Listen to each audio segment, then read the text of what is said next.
Ray Bradbury started thinking about space when he was 8, started writing about it when he was 12. When he was 51, the Apollo 15 crew landed on the moon and named a crater after one of his books. Ray Bradbury is one of America's premier science fiction writers. His books include Fahrenheit 451, Something Wicked This Way Comes, Dandelion Wine, The Martian Chronicles, and The Illustrated Man. He's imagined the future in some of his fiction. He's also attempted to conceptualize the future in three-dimensional form. He was idea consultant to the U.S. Pavilion in the 1964 World's Fair, and he worked on the design of Spaceship Earth for the Epcot Center at Disney World.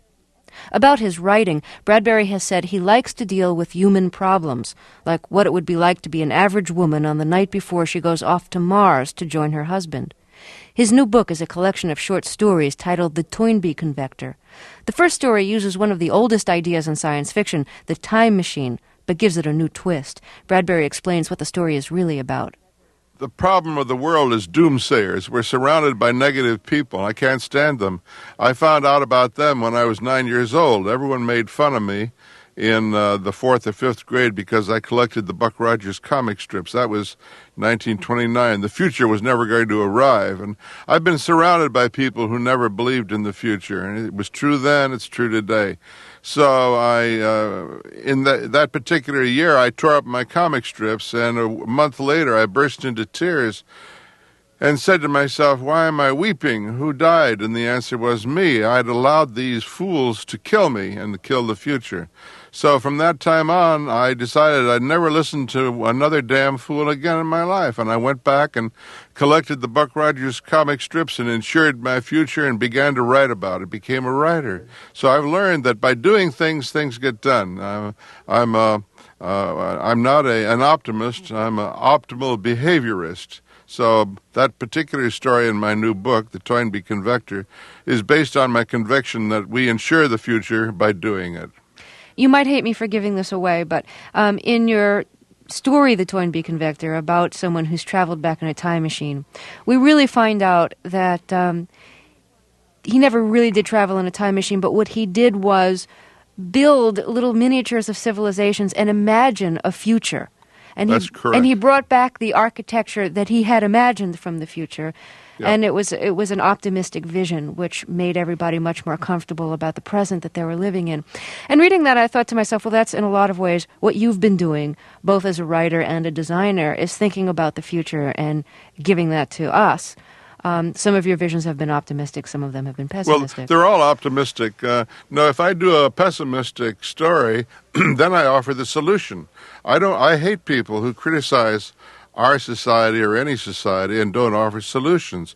So I feel it's beholden upon the critic to immediately, in the moment of criticism, to offer the solution. So I never am negative about the future without saying, why don't we do this? I'd like to go down and redesign Cape Canaveral. It's not working as a theater right now. It should be used as a theater to promulgate the future, and we're not using it. So I have solutions for these things. One of the visions of the future that you had to conceptualize was for the United States Pavilion of the Future for the 1964 World's Fair. Would you think back for us about what you designed for that, what you imagined the future to be back then?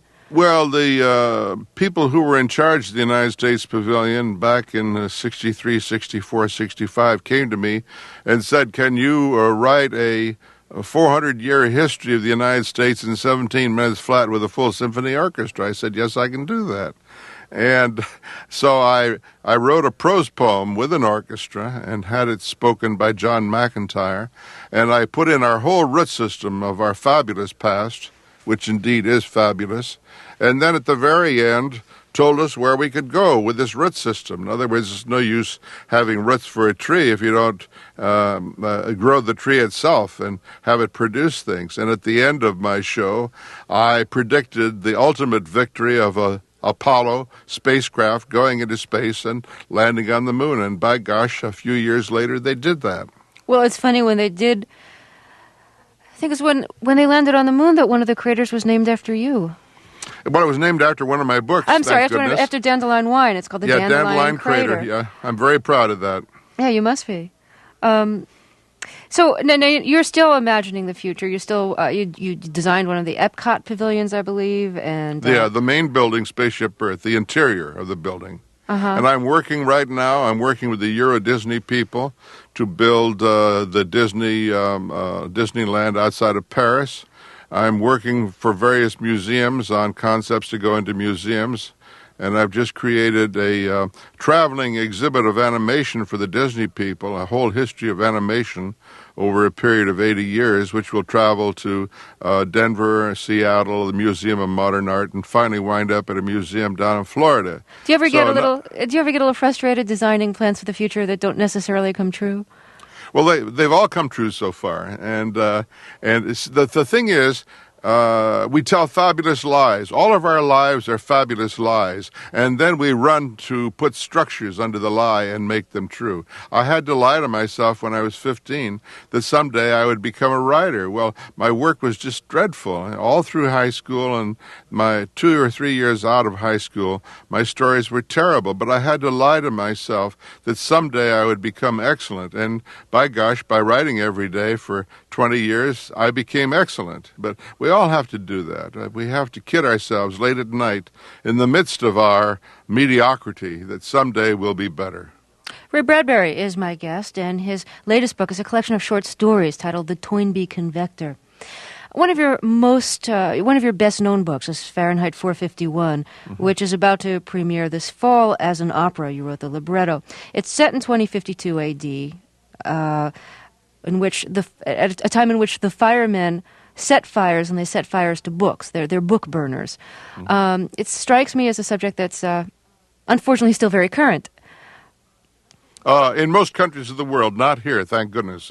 I get letters occasionally from librarians and city councilmen where a few books have been taken off shelves of libraries, and they want me to show up and lecture, and I say, no. You will make those teeny little tadpoles into big frogs in small puddles. I refuse to dignify stupid people like that. Just wait long enough, keep putting the books back on the shelf, and it will blow away. We have never had anything here like they had in China 20 years ago when they burned the books and the teachers and the librarians with them by the millions. In the end of Fahrenheit 451, there's a colony of people who have preserved books by memorizing them. I'm sure you've thought about what book you would have memorized. Yes, I have. Yeah, people ask me. I think I would love to be the prefaces to the plays of George Bernard Shaw. Now, that's a huge thing to memorize because it's 2,000 pages of essays about all of his fabulous ideas. He was certainly, to me, the greatest writer of the 20th century. And because he was a pomegranate, just full of exploding seeds on any subject you want to talk about, religion, women's rights, femininity, war, space travel. He did it all. I want to ask you about another short story in your new collection, The Toynbee Convector. The story is called The Thing at the Top of the Stairs, and it's about an adult who's very afraid of the dark, as he was as a child, and he's afraid of walking up a staircase, an unlit staircase. There's a bulb that he has to turn on at the top of the staircase, and he's afraid that waiting at the top of the staircase is a monstrous thing. Were you afraid of the dark when you were young? Yeah, that's a true story. When I was 4 or 5, 6 years old, we had the bathroom upstairs. And in the middle of the night when I had to go up there, I had to run halfway up the stairs, turn on the light before I could go the rest of the way. Well, when I was doing this, I'd always say to myself, now don't look at the top of the stairs because it will be waiting for you. And I never learned not to look because as soon as I looked up, there it was. And it was horrible. And I would scream and fall back down the stairs, and my mother or father would get up and sigh and say, oh, my God, here we go again. And they'd turn the light on for me and let me go upstairs. And so this is a vivid memory in my mind, and I write it so that other people, I suppose, reading it, will remember their own thing at the top of the stairs. What shape did that it have in your mind? That's a very hard thing to describe. I suppose it had a different shape every single night, maybe as the result of my seeing certain horror films that I dearly loved. You know, we all love horror films.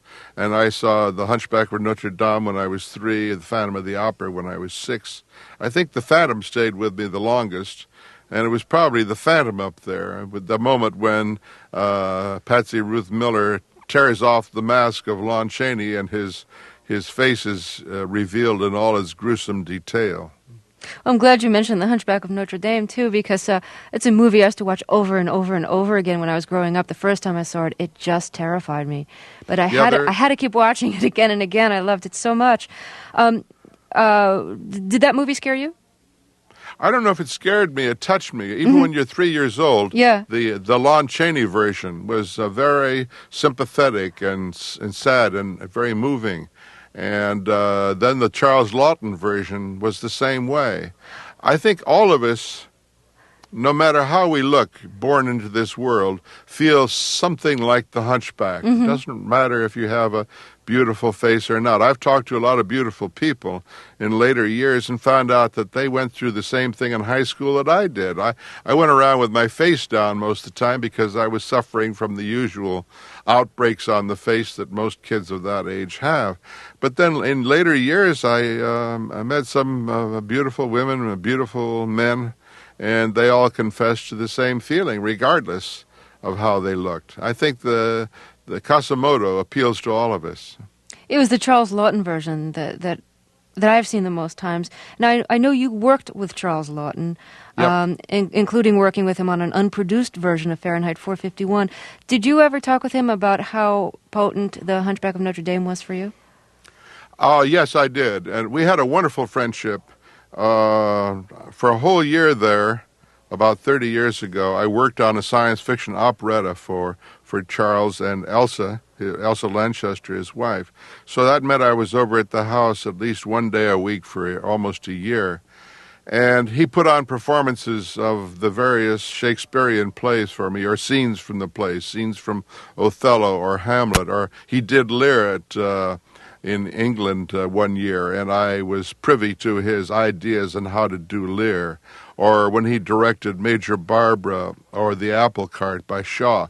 And the one thing that Charles Laughton gave to me that I've kept as a gift for all the years and has changed my life is him saying to me, use language for God's sake, because there's no language in the American theater anymore. We have no playwrights who use language, who care about saying something so beautiful and so correct.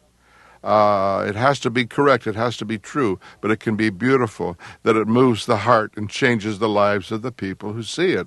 So when I went into full-time theater work, where I actually started when I was 12, but came back into it when I was 30, I dared to write language plays, and I'm still writing them. You can listen to what I have to say, and it sounds good as well as being true. I want to get back to the fear that you felt when you were in the dark climbing up the stairs as a child. Is that kind of terror a good experience for a writer, especially someone who spends part of their time writing science fiction? Or fantasy or any other thing. Any experience that touches you in any particular way is good. It can be a horrible experience. I saw a car crash when I was 15 here in Los Angeles, and 5 people died as a result of it. I arrived at the scene of the accident within 20 seconds of hearing the collision. It was the worst mistake I ever made in my life. I didn't know what I was running into. People had been horribly mangled and decapitated. So for months after, I was shaken by it. It's probably the reason I never learned to drive. I was terrified at automobiles for a long time after that. But I turned it into a short story called The Crowd 6 or 7 years later, and that was part of my Ray Bradbury television theater 2 years ago. It was one of the things we produced. So out of this horror, this really terrible event, you take something that has taught you a certain kind of fear, I suppose, and you pass it on to others and say, this is what the car can do. This is an example of what the car can do. You know, some writers have made a lot out of the fact that you don't drive. the irony, one of America's premier science fiction writers, envisioners of the future, doesn't drive a car. Has that ever seemed ironic to you, or do you just accept that there's reasons you don't want to drive? No, it's no different than love poetry, is it? We don't write love poetry in the middle of an affair, do we? We write love poetry when we're away from our loved one, or we anticipate a loved one. It's lack that gives us inspiration. Huh? It's not fullness. Occasionally fullness can do that. But not ever having driven, I can write better about automobiles than the people who drive them. I have a distance here. Perhaps I have a secret yearning to own a Maserati someday and go to hell. I don't know. But space travel is another good example. I'm never going to go to Mars. But I've helped inspire, thank goodness, those people who have built the rockets and sent our photographic equipment off to Mars. So it's always a lack, though, that causes you to write that kind of story. Have you had any direct correspondence with astronauts who've traveled through space? Well, I've met most of them, thank goodness. Life magazine sent me down to Houston back in early 1967, and I met 60 of them. The Apollo missions were just beginning. So I got to meet almost everyone who finally wound up on the moon, and I bump into them on occasion over the years. It's a wonderful part of my life. I feel very fortunate that I not only started out with Buck Rogers in 1929, but wound up down at Houston, Cape Canaveral in my own lifetime. I thought I would be a very old man by the time we landed on the moon. Well, I was only 49. And I feel privileged to be part of this greatest age in the history of the world. Has the reality of space travel made speculation about space more or less interesting? More interesting, because it involves our philosophy, it involves our sense of theology, it involves our sense of the miraculous. I mean, after all, we've been trying to figure out for tens of centuries, haven't we, what our place in the universe is, why we were created to be on the world, why we were given this opportunity to live. And I have my own answers. I have a religious relationship with the universe, and all the word religion means is to bind yourself to relate to gather all the sticks, all the facts, and look at them and try to figure out what it's all about. We're faced with two strange things, aren't we? The gift of life and the gift of death, and we haven't figured out either one. So space travel only intensifies our sense of obligation to the gift of life, to promulgate it, to go to the moon, to go to Mars, to go on beyond our solar system, and to take our civilization with it on a journey to Alpha Centauri. With all our stupidities, with all our inanities, with all our destruction, with all the things that we hate, but along with all the things that we love, and all the things that are brilliant, and all the things that are creative. So we have this darkness within us, and we have this bright light within us, and we're going to take both of them, and I accept that. I want to talk with you more about your ideas, but first we're going to take a short break. My guest is Ray Bradbury, whose latest collection of short stories is titled The Toynbee Convector. This is Fresh Air. Ray Bradbury is my guest. His many books include The Martian Chronicles, The Illustrated Man, Fahrenheit 451, and his newest, The Toynbee Convector. He's also written many plays and has served as a design consultant for several exhibits on the future. Let's talk about some of your movies. Now, Fahrenheit 451 was made into a movie directed by Louis Malle. Your story. No. Did I say Francois Truffaut? I didn't mean that. It's okay. The Illustrated Man was made into a movie. Now, you actually wrote the screenplay for a book that had nothing to do with your books, Moby Dick. That's right. And you really, I have to say, seemed like a very unlikely choice to adapt Moby Dick for the screen. And I was wondering how you got to write the screenplay. Well, by staying true to my own sense of the poetic. Again, here's where the influence of Shakespeare on my life, the influence of the Bible, which I was raised on.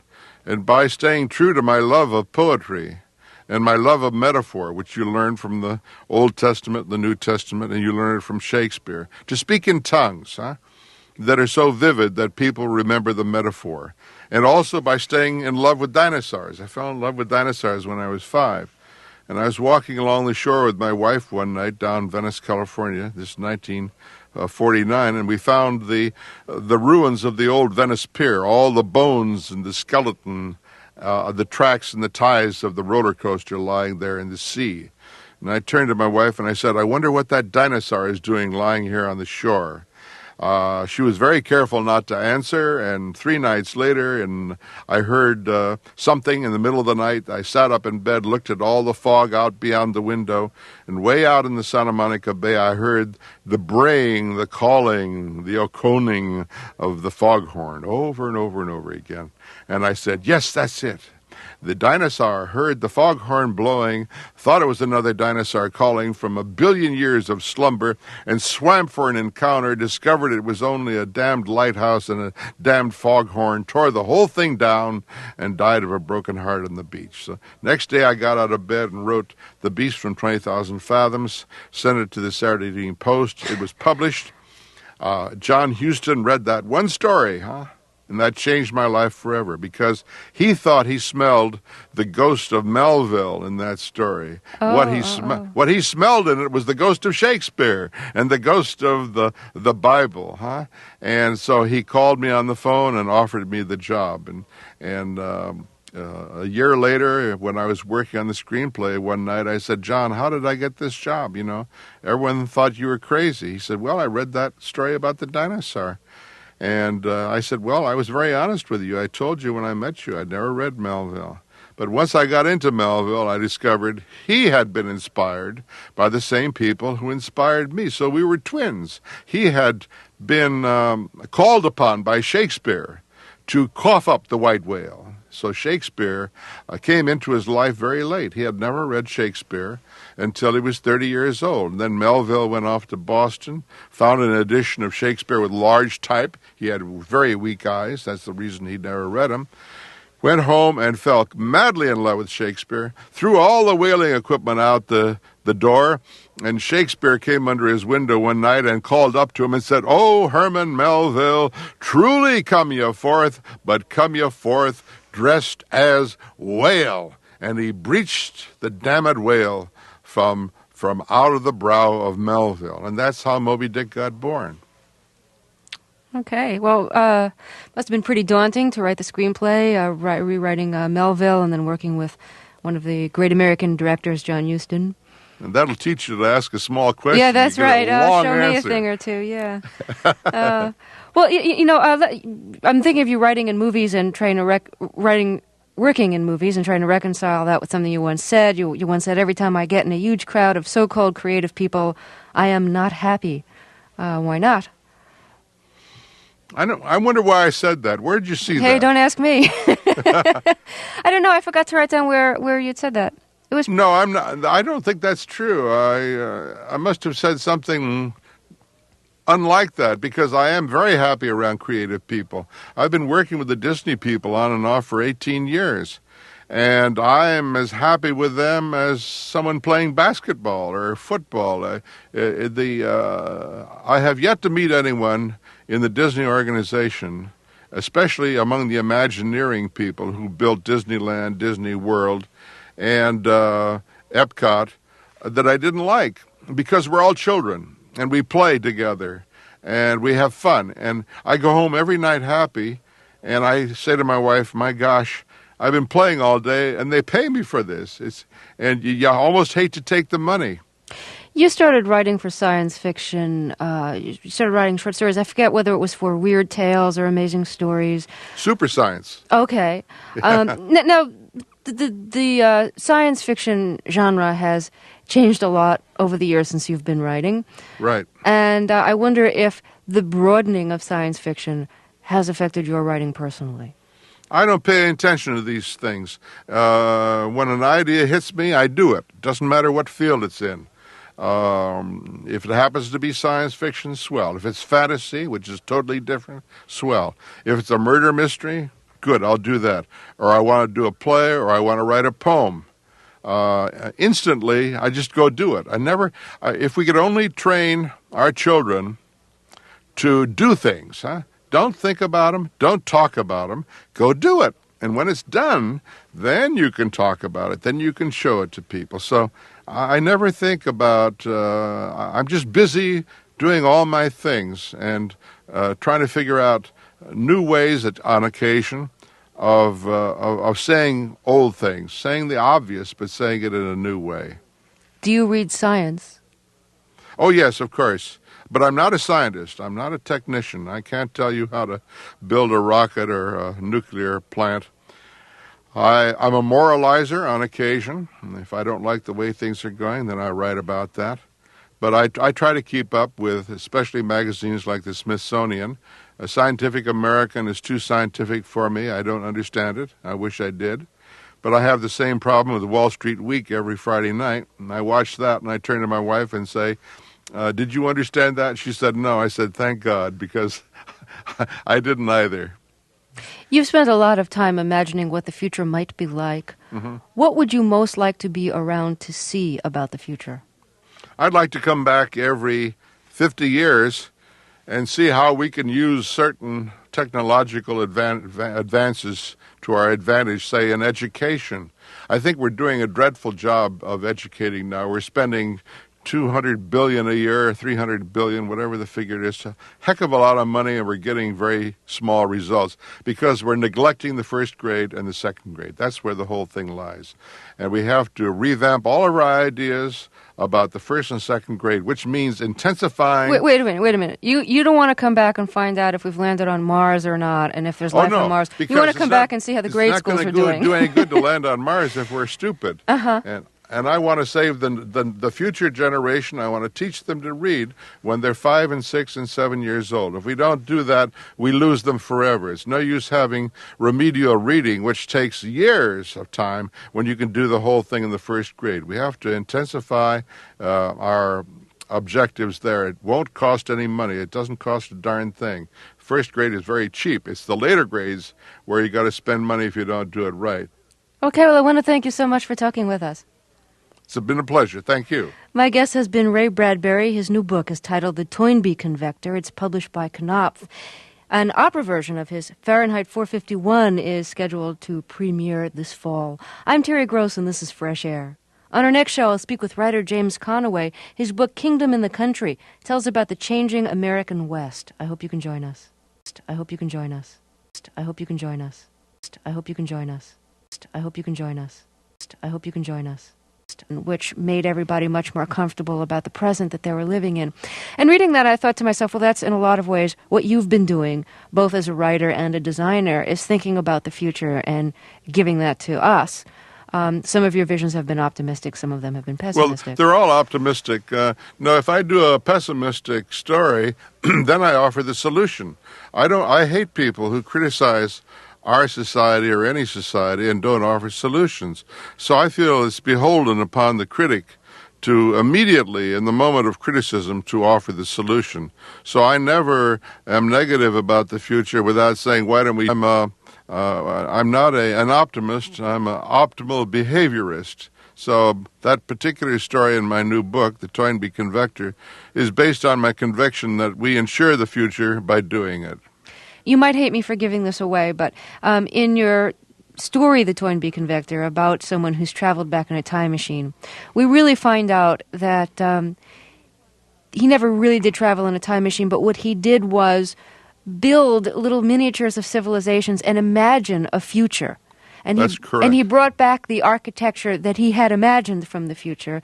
Yep. And it was an optimistic vision. About his writing, Bradbury has said he likes to deal with human problems, like what it would be like to be an average woman on the night before she goes off to Mars to join her husband. His new book is a collection of short stories titled The Toynbee Convector. The first story uses one of the oldest ideas in science fiction, the time machine, but gives it a new twist. Bradbury explains what the story is really about. The problem of the world is doomsayers. We're surrounded by negative people. I can't stand them. I found out about them when I was 9 years old. Everyone made fun of me in the 4th or 5th grade because I collected the Buck Rogers comic strips. That was 1929. The future was never... Ray Bradbury started thinking about space when he was 8, started writing about it when he was 12. When he was 51, the Apollo 15 crew landed on the moon and named a crater after one of his books. Ray Bradbury is one of America's premier science fiction writers. His books include Fahrenheit 451, Something Wicked This Way Comes, Dandelion Wine, The Martian Chronicles, and The Illustrated Man. He's imagined the future in some of his fiction. He's also attempted to conceptualize the future in three-dimensional form. He was idea consultant to the U.S. Pavilion in the 1964 World's Fair, and he worked on the design of Spaceship Earth for the Epcot Center at Disney World. We're going to arrive, and I've been surrounded by people who never believed in the future, and it was true then, it's true today. So in that particular year, I tore up my comic strips, and a month later, I burst into tears and said to myself, why am I weeping? Who died? And the answer was me. I'd allowed these fools to kill me and to kill the future. So from that time on, I decided I'd never listen to another damn fool again in my life. And I went back and collected the Buck Rogers comic strips and insured my future and began to write about it, became a writer. So I've learned that by doing things, things get done.